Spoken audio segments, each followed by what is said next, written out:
Russia never saw this coming. Japan just became the most dangerous country on Earth for Russia's air campaign. Not with missiles, not with sanctions, with a $2,500 drone. And here's the insane part. Putin built the conditions for this himself. Every Shahed he fired at Ukraine, every single one created the demand for exactly this kind of weapon. He trained the engineers, he funded the innovation, he gave amazing drones more battlefield data than any laboratory on Earth could ever produce. And now Japan's Terra Drone Corporation just invested in that company in wartime Ukraine, becoming the first Japanese company in history to invest directly in Ukraine's defense sector. Russia is so rattled they literally summoned Japan's ambassador to Moscow to complain. Let that sink in. The country that has launched over 5,000 suicide drones at Ukrainian cities, that country is now officially scared of a startup from Kharkiv. Meet the Terra A1. Russia has no answer for this. Let's talk about the two companies that just changed the game. Terra Drone Corporation, Tokyo-based, Tokyo Stock Exchange, listed 2024, around 650 employees. For a decade, they've been doing industrial drone work, oil rigs, construction surveys, agricultural mapping, boring reliable global. 60% of their revenue comes from outside Japan. This is not a defense company, or at least it wasn't. Then their CEO Toru Tokushige started watching Ukraine, and he didn't just watch from his Tokyo office. He flew to Poland, took a bus, took a train, crossed into a country under active bombardment 8 times, because he wanted to see the real innovation, not the press releases. The real stuff being built under fire. Ukraine needs support right now, Tokushige said, not after the war. On the other side, amazing drones. Kharkiv, Ukraine, 25 miles from the Russian border. This company didn't start in a boardroom. It started as a volunteer group, engineers and soldiers, people who heard the drones flying over their homes and decided to build the weapon that could stop them. Today, they're a core member of Brave One Ukraine's government-backed defense accelerator, the program that turns battlefield ideas into production weapons fast. The two CEOs met at a defense exhibition about a year ago. Tokushige had flown 30 hours from Tokyo just to be in that room. Now they're building the Terra A1 together, and Russia just got a very serious problem. Let's get into the specs, because every single number here is devastating for Russia. Speed 300 kilometers per hour, that's the number that kills Russia's strategy. A Shahed drone, the weapon. Russia has been flooding Ukrainian skies with cruises at around 200 kilometers per hour. The Terra A1 is 50% faster. This isn't a drone that tries to intercept a Shahed. This is a drone that hunts it, catches it every time. There's no escape. Range 32 kilometers. Station a Terra, a one launcher safely behind the front line or deep inside a city perimeter, and it can still reach out and destroy incoming threats before they hit anything. 32 kilometers of kill zone from one launcher. Stealth electric propulsion, zero exhaust, near zero noise, near zero heat. This is brutal for Russian operators. The systems they use to track incoming threats, thermal imaging acoustic sensors, they pick up almost nothing from the Terra A1. It slips into the airspace like a ghost, gets alongside a Shahed, takes it out, and by the time anyone on the Russian side processes what happened, it's already gone. Autonomy built for electronic warfare. Ukraine is the most jammed airspace on Earth right now. GPS spoofed, radio frequencies saturated, signals denied. Most drones fail in that environment. The Terra A1 was designed for it, built to operate without clean signal. Because Amazing Drones engineers built it while Russian jamming systems were literally running overhead. That's not a lab test, that's proof of concept under the worst possible conditions. Mission cycle 15 minutes. Detection, approach, intercept, done. Complete autonomous start to finish. One drone, one Shahed destroyed, and ready again. And here's what makes this an absolute game changer beyond the specs. The engineers at Amazing Drones didn't design this in a simulation. They designed it in Kharkiv under active bombardment with real-time feedback from the actual battlefield. Every flaw found, every countermeasure adapted, every weakness corrected in the next iteration. Russia's Shahed is mass-produced. The Terra A1 was evolved, and it only cost $2,500 to build. Stick with us. You're about to see why that number destroys Russia's entire air campaign math. Terra Drones structured this through their subsidiary Terra Inspectioneering. Capital investment plus full business alliance. The exact figure hasn't been disclosed, but what they are saying publicly tells you everything about how serious this is. Terra Drone entered the defense sector in March 2026. This partnership is their first defense product. Their entire defense market launch staked on this drone, this company, this war. And the value exchange here is genuinely two-directional. This isn't charity. Amazing Drones gets what a volunteer origin startup can never build alone: manufacturing scale, quality control, infrastructure, and global distribution reach. Terra Drone has operated across 30+ countries. They know how to move product across borders. Amazing Drones knows how to build the best interceptor drone on Earth. Now they're doing both. Terra Drone gets something that cannot be purchased in any laboratory: real combat data.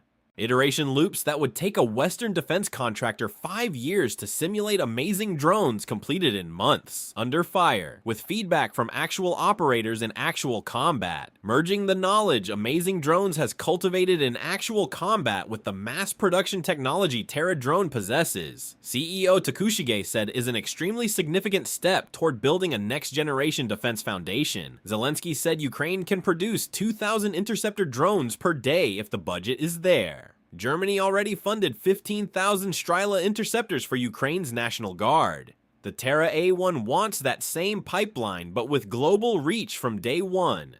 This is where Russia's strategy completely falls apart. Here's what Russia's been doing for 2 years. It produces Shahed drones at somewhere between $20,000 and $35,000 per unit. It launches them in waves, sometimes 50, sometimes 100, sometimes nearly 200 in a single night. The goal was never just to destroy things. The goal was to make Ukraine spend more stopping the attack than the attack cost. That is called attrition economics, and it was working, because here's what Ukraine had to use. A Patriot interceptor missile around $4 million per shot. The PAC-3 variant $13.5 million per missile against a drone that cost $35,000. The US used a Patriot to stop a single Shahed, a missile that costs over 100 times more than the target it was killing. That math is insane, and Ukraine was living inside it every single night. Run the numbers. Russia sends 100 Shaheds. Ukraine uses Patriots to stop them all. Ukraine's bill, $400 million. In one night, for one attack, Russia spent $3.5 million. That's not a war Ukraine could sustain. Now, enter the Terra A1, $2,500 per intercept. Russia launches a Shahed at $35,000. Ukraine launches a Terra A1 at $2,500. Ukraine is spending 1/14 the cost of the threat it's stopping. 100 Shaheds in a night. Ukraine's new bill is $250,000. Russia spent $3.5 million. Ukraine just won the economic exchange by a factor of 14-1. With a weapon like the Terra A1, Ukraine goes from bleeding out slowly in a war of attrition to running a surplus on every single intercept Russia throws at them. The math has flipped. Russia's entire economic warfare strategy just stopped working. This is a quick reminder that you're watching this channel. If you're getting value from this content, remember to subscribe so you don't miss what's coming next. Now zoom out, because this story isn't just about Ukraine. Japan just broke its own history. This is the first time a Japanese company has directly invested in Ukraine's defense sector. First time ever. Japan's post-World War II constitution has kept it out of weapons exports and defense investment for decades. Japanese companies watched Ukraine's drone revolution from a safe distance, and the government actively told them not to get involved. That era is over. Japan passed its largest ever defense budget in 2026, 9.04 trillion yen. That's $58 billion.